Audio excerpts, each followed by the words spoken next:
नमस्कार। आचार सलील चैनल में आप लोग का स्वागत है।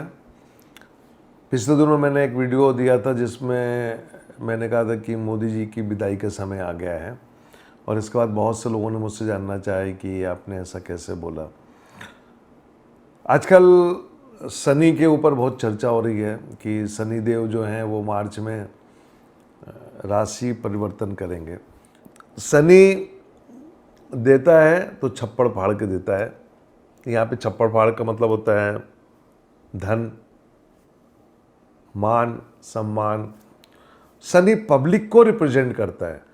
आप ये मान के चलिए, यदि आप कहीं पे 10,000 लोग खड़े हुए हैं तो आप ये मान के चलिए कि वहाँ पे शनि भगवान की कृपा है, शनि का वहाँ पे असर है, तभी वो वहाँ पे लोगों को लाया। और जो व्यक्ति उनसे इंट्रोड्यूस हो रहा है, भाषण दे रहा, जो भी है, जिसको हम पॉलिटिशियंस बोलते हैं, उनकी कुंडली में शनि बहुत अच्छा होगा। क्योंकि जब तक कुंडली में शनि अच्छा नहीं होगा तब तक आपको सुनने कोई नहीं आएगा। अब इसकी क्वालिटीज़ होती हैं, कोई छल से, बल से, कपट से यदि इकट्ठा करता तो उसका असर कुछ ज़्यादा नहीं रहता, थोड़े से समय तक रहता है। तो मेरे फॉलोअर जानना चाहते हैं कि 30 मार्च 2025 को ऐसा क्या है कि सोशल मीडिया में काफ़ी चर्चा हो रही है। 30 मार्च को शनि कुंभ राशि से मीन राशि में प्रवेश करेंगे। आप लोगों ने साढ़े साथी के बारे में सुना होगा।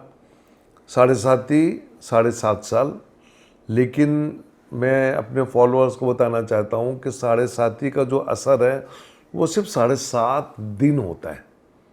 7.5 साल तो बोला गया, लेकिन मॉडर्न एस्ट्रोलॉजी में जब आपकी कुंडली में चंद्रमा जो डिग्री का है उस डिग्री पे शनि उसके ऊपर ट्रांजिट करेगा तो वो पीक 7.5 होती है, जो 7.5 दिन की होती है। तो शनि प्रवेश कर रहे हैं कुंभ से मीन की तरफ। अब यहाँ पे सबसे बड़ी बात क्या है कि जब वो वहाँ पे प्रवेश कर रहे हैं तो उनका स्वागत करने के लिए राहु बैठे हुए हैं। शनिवत राहु, कुजवत केतु बोलते हैं, तो राहु भी शनि है। तो शनि को एक बल मिल गया कि चलो एक मित्र वहाँ बैठा हुआ है, नंबर 1। नंबर 2 क्या है कि वहाँ पे शुक्र बैठा हुआ है, और ये शुक्र जो है वो रेट्रोग्रेड है, वक्री है। बुध भी वक्री है, वो भी पीछे हटा हुआ है, क्योंकि सूर्य वहाँ बैठे हुए हैं 15 डिग्री के, और चंद्रमा जो है वो भी वहाँ पे रेवती नक्षत्र पे विराजमान है। मतलब क्या हुआ कि जब शनि वहाँ एंटर होंगे तो मीन राशि में 5 ग्रह पहले से बैठे होंगे। अब जब शनि एंटर हो रहे हैं तो इस अब शनि की प्रॉपर्टी को देखना पड़ेगा। देखिए, साढ़े साथी, अष्टम ढैया, ये सब तो अपनी जगह है, कंटक शनि वगैरह, उसको अगले क्लास में आपको समझाऊंगा कि क्या होता है। आप लोग उसको देखिएगा और उसको आनंद उठाइएगा, और आप फिर देखिएगा कि शनि कितना अच्छा होता है। तो जब वहाँ पे वो एंटर होगा तो शनि अब जब वो पहुँच रहा है मीन राशि में, तो जिस नक्षत्र में बैठेगा उसमें जुपिटर का प्रभाव है, और जो पूरा ओवरऑल जो इम्पैक्ट है उसमें वो शनि का। मतलब क्या हुआ, शनि पावरफुल है, बहुत पावरफुल। मीन राशि में जैसे ही वो एंटर हो रहा है वो पावरफुल है, और उस पावर को बढ़ा रहा है राहु। तो शनि और पावरफुल हो गया। अब क्या है, अब यहाँ पे और क्या बैठे हुए हैं, सूर्य बैठा हुआ है। सूर्य उसको भी अस्त नहीं कर पा रहा है। सूर्य अस्त करेगा लेकिन अस्त नहीं कर पाएगा, क्योंकि सूर्य 15 दिन बाद राशि से आगे निकल जाएगा, तो बच गया। तो शनि अब जब सूर्य निकल जाएगा 15 दिन बाद, मतलब अप्रैल हो जाएगा, 15 अप्रैल के बाद, तो ये शनि जो है ना, ये अपना खेल खेलेगा। और ये देखिए, उस समय राहु उसको सपोर्ट करेगा। शुक्र वहाँ पे बैठा हुआ है, और शुक्र बेसिकली शनि से उसको डरने की ज़रूरत नहीं है। और चंद्रमा पहले ही निकल जाएगा, 1.5 दिन बाद ही निकल जाएगा चंद्रमा वहाँ से। सूर्य निकल जाएंगे तो फिर 4 ग्रह कुछ समय साथ में रहेंगे। क्या होगा, भारत की कुंडली में भी देखना पड़ेगा। तो भारत की कुंडली में एक राजनीतिक उथल पुथल शुरू होगी, और इसलिए मैंने बोला था कि मोदी जी के विदाई का टाइम अब आ रहा है। तो मतलब ये शनि जो है यहाँ पे 2.5 साल रहेगा। मोदी जी 75 साल में लग गए हैं, तो वो अब एक प्रेशर पड़ेगा। और शनि, मैंने क्या बोला, जनता है, तो जनता के बीच में एक नई पर्सनालिटी आएगी जो पब्लिक के बीच में फेमस होगी। हरियाणा चुनाव में एक नाम निकल के आया और वो था योगी का।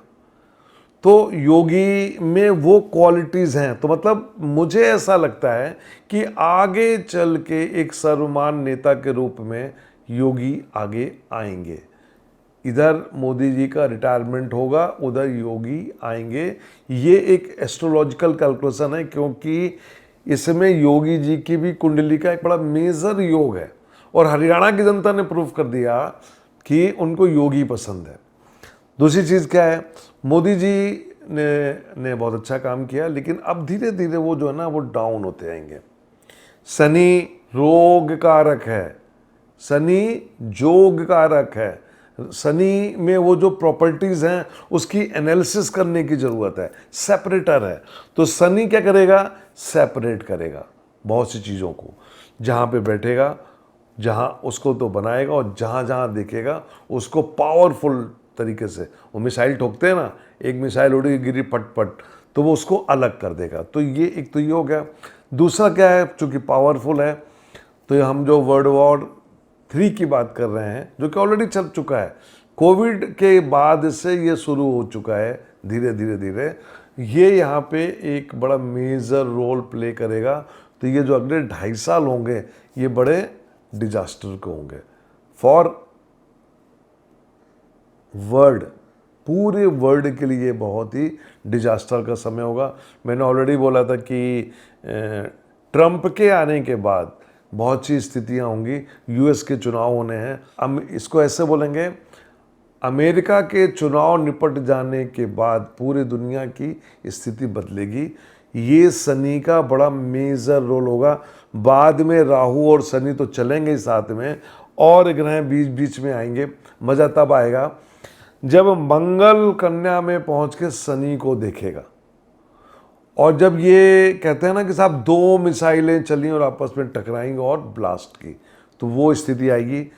ये अगले वीडियो में बताऊंगा कि शनि एग्जैक्टली क्या गेम खेलेगा। लेकिन ये बात सही है कि 30 मार्च के बाद, इनफैक्ट 29 मार्च को मैंने डेट दी है, 29 मार्च 30 मार्च के बाद जो है, जो कहानियाँ होंगी देश की राजनीति। और सबसे बड़ी बात क्या है कि आप इसको समझने की कोशिश कीजिए कि हमारी जो फॉरेन पॉलिसी है, हमारा जो कर्म क्षेत्र है, भारत का कर्म क्षेत्र है, उन सब में इसका इम्पैक्ट होगा। और इसके लिए, इसको वेरीफाई करने के लिए हम थोड़ा सा जाएंगे 22-23 साल पुराने पीछे मुड़ेंगे कि उस समय देश की क्या स्थिति थी। उन स्थितियों को लेके मैं आपको अगले वीडियो में बताऊंगा कि शनि एग्जैक्टली कहाँ कहाँ पे डैमेज करेगा, किस किस को रिटायर करेगा, किस किस को नेस्तनाबूद करेगा, किस किस को इस दुनिया से ऊपर भेजेगा। ये बहुत ही ज़बरदस्त होता है। और ये ऐसा नहीं है कि खाली मीन राशि में होती है। जब अभी देखिए रतन टाटा चले गए, मैं समझता हूँ कि रतन टाटा जैसा कोई आदमी नहीं होगा। उनका जाना, कुंभ राशि का शनि अभी बॉर्डर में फंस रहा है जिससे जा रहा है, तो कुंभ राशि का शनि साफ बता रहा था कि उनके जाने का समय था, दशा अंतर्दशा के हिसाब से। तो ग्रहों का ये खेल चलता है। लेकिन ये सवाल था, तो मैं अपने फॉलोअर्स को बताना चाहता हूँ कि ये बहुत से लोगों के लिए फ़ायदेमंद भी होगा।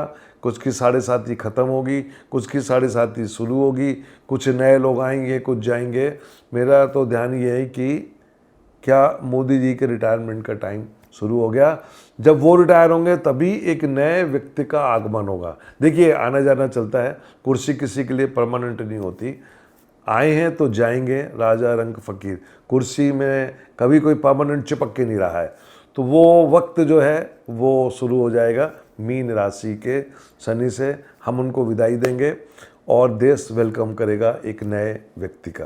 नमस्कार।